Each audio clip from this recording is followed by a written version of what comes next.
பெரியாரிஸ்ட் பெரியாரிஸ்ட்னு சொல்றாங்களா ரொம்ப கதறாங்க. என்ன அப்படின்னா அண்ணன் அடிச்ச அடி அப்படியாப்பட்ட அடி.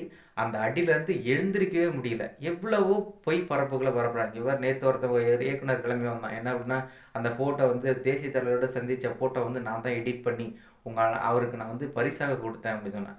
அடித்த அடியில் மரண அடியில் கேட்ட கேள்வியில் திகைத்து போய் நான் செல்லவே இல்லைப்பா, நான் சொன்னது பொய்ப்பான்னு சொல்லி அவனே உண்மையை ஒத்துக்கிட்டான். ஏன் அப்படின்னா ஒரு உண்மை செய்தி வந்து ரொம்ப நாளைக்கு மறைக்கவே முடியாது.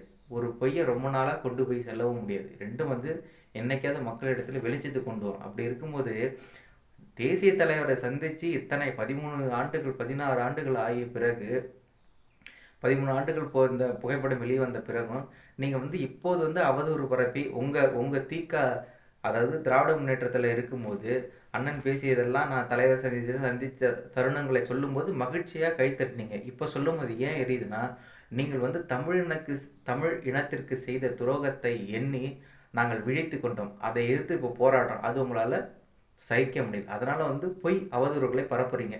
இவ்வளோ நாளாக பிரபாகரன் பேச்சு எடுக்க மாட்டீங்க. இப்போ எங்கே எடுத்தாலும் சீமான் பிரபாகரன். ஜான் பாண்டி அவர்கள் பெரியார் மட்டும்தான் சமூக சீர்திருத்தவாதி, பெரியார் மட்டும்தான் தமிழ்நாடு வந்து சமூக நீதியில் வந்து முன்னேற்றம் அடைஞ்சிருக்கு அப்படின்னா அது பெரியார் தான் காரணம். சமூக நீதி காவலன், சமூக நீதி வந்து அவர் தான் கொண்டு வந்தார், அந்த பெண் உரிமை அவர் தான் கொடுத்தாரு அப்படின்றது வரவேற்கத்தக்காது. அவரும் ஒரு பகுதி, அவரும் ஒன்று செஞ்சிருப்பார்.